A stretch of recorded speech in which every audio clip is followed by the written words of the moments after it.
Hey, it's Coach Dan. A man-to-man defense that focuses on keeping the ball out of the middle of the court and forcing it down the baselines is a good, fundamentally sound defense to teach your team at any level of basketball. Let's break it down, show you some film, and turn your team into a defensive machine. Let's go. With this defense, we're looking to keep the ball out of the middle. The offense has too many options when the ball is in the middle of the court. When the ball gets to the middle, every defender's head turns to look at the ball. That's when you're in the most trouble defensively. Any decent offensive players will look like all-stars. We want dribble penetration forced to the baseline, use the baseline as a sixth defender, and limit those offensive options.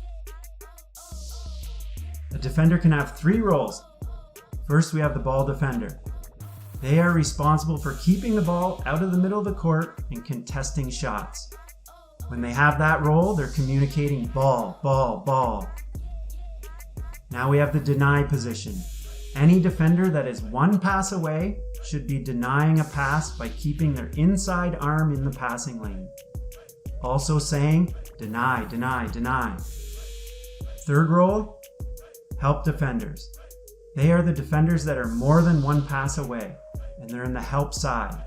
Ideally, I'd like at least 1 foot in the key wherever possible.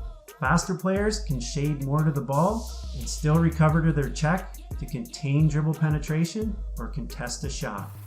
We want them saying, help, help, help. Let's look at some game film and get into a little more detail to help your team dominate at the defensive end. Each player's role changes as the ball moves throughout the possession.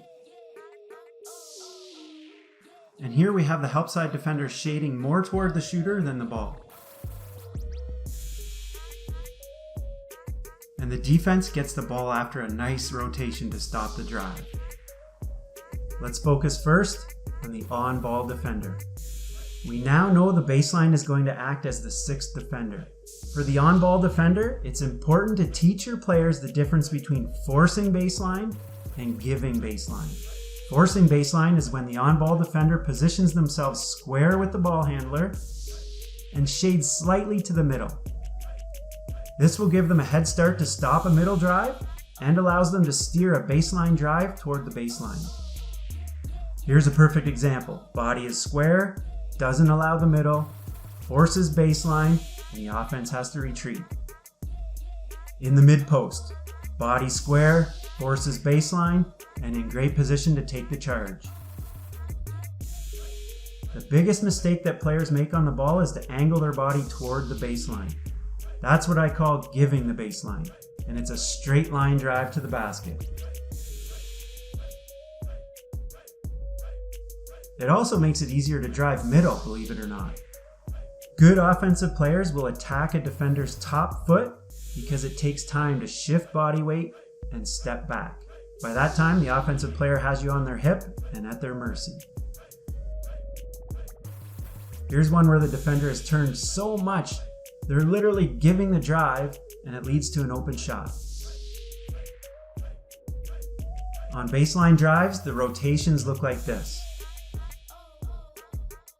Before the drive, on the drive, the two help side defenders zone up and guard these three. The lowest defender who can see everything becomes the director. Communication is key for this defender. They need to direct the other help side defender and guard the first pass if the ball gets skipped. In this case, tell 23 to deny here.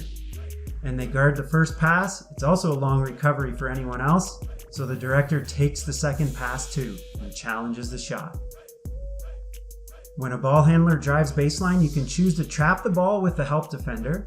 This can speed up the offense, make them uncomfortable, create turnovers, but you will be left with help side and recovery situations. Or you can choose to switch so the recovery on the backside is not required, but you're possibly left with slower defenders on perimeter players. That's a decision you're going to have to make based on your personnel and which risk you're most comfortable with. Here's a tip. One way the on-ball defender can become a game changer is by applying maximum pressure on the ball. Look how uncomfortable these ball handlers are dealing with the extra ball pressure. This makes it a lot harder to run an offense. This is not a defense where we're looking to get steals off the dribble. It's all about containing the ball, rotating, staying disciplined. Don't reach, trust your teammates and the system. The 5 rules I like to use for the ball handler are: communication is number 1, pressure the ball, contain the dribbler, meaning force baseline, contest all shots, and lastly, if you get beat, do not give up. Look for the next rotation to make. One of the best ways to disrupt the offense and keep them from running their plays is to deny the first pass. Get that inside arm in the passing lane. The same techniques and effort are required when guarding the post. Quick footwork is required to get on the side of the post player to deny entry with a hand in the passing lane. You have to do the work early to prevent the ball from getting to the post. A lot of times when the ball gets to the post, everyone's head briefly turns, just like when it goes to the middle. When the ball is there, the same rules apply. 1 pass away, deny. More than 1 pass away, help side defender. Much like baseline drives, you can choose to double the post player and rely on recovery and rotations, or you can just play straight up. Just like every defensive position, denying takes effort and hustle, but the work can have huge payoffs. It gets the offense out of sync and can even lead to easy baskets at the other end. One exception to the 3 roles that we've talked about, ball, deny, help, is when the ball handler picks up the ball. That's when everyone goes into deny position to make the next pass as difficult as possible. And the defender on the ball gives maximum pressure without fouling. Remain disciplined. Taking chances from the deny position, not worth the risk. Contain the ball, contest shots. Don't let the offense off the hook and give up easy buckets. Let's get into the help side role. Players more than 1 pass away are help defenders. In most scenarios, there's going to be an on-ball defender, 2 players denying, and 2 in help side. The help side defenders zone up and guard the skip pass or stop the ball if needed. As I said, I like to have 1 foot in the key, and based on each player's quickness, they can shade more or less to the help side. You want to be in a location where you can help stop the ball if needed and recover if the ball is skipped to contain the ball or contest a shot. The help side defenders are often the last line of defense. They need to see the ball and their check. The lowest defender is the director. They see everything and they're in charge of communicating cutters or changes that are needed. All great defensive teams have one thing in common. They rebound the ball well. Defense doesn't end until you get the ball. The shot goes up, everyone yells shot, finds a body to box out, and goes after the ball. Now that your players know their roles, we need to make sure they're communicating to their teammates. Ball, ball, ball, deny, deny, deny, help, help, help, shot, shot, shot. As the ball gets passed around, they should be yelling their role. You may have noticed a lot of ball screens and handoffs from the offense in these clips.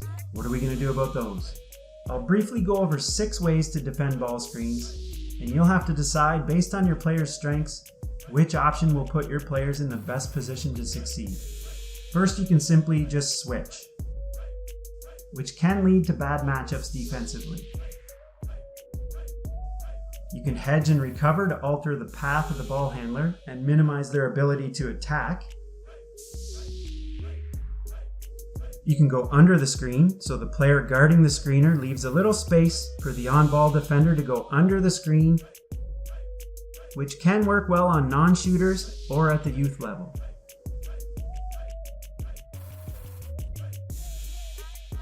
You can go over the screen. The defender has to work hard to go over that screen or trail. You can ice the screen. The on-ball defender jumps above the screen to force the ball handler away from the screen and into another defender. Or you can be super aggressive and double team the ball handler. That leaves the same rotations we've discussed throughout the video. There are positives and negatives to each strategy that you're going to have to consider when putting together your defensive philosophy. Don't forget about your players' strengths and weaknesses. You want to put them in the best positions to succeed. A simple practice drill to break down the roles is just to have 5 offensive players on the perimeter. To start with, they're not allowed to dribble or shoot. Each defender communicates their role as the ball is passed around the perimeter. Defenders are not to steal passes. This is strictly to get reps changing roles. As the defense gets better, you can start to limit the restrictions on the offense. Add 1 dribble, then 2 dribbles, then allow shooting only after 5 passes. You can also change the rotations up and add an offensive player in the post. You can add in ball screens. And possibly the most common drill is the defensive shell drill.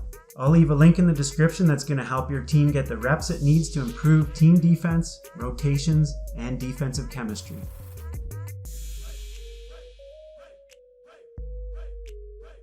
We've gone this far. Let's look at a defensive possession where everything is put together.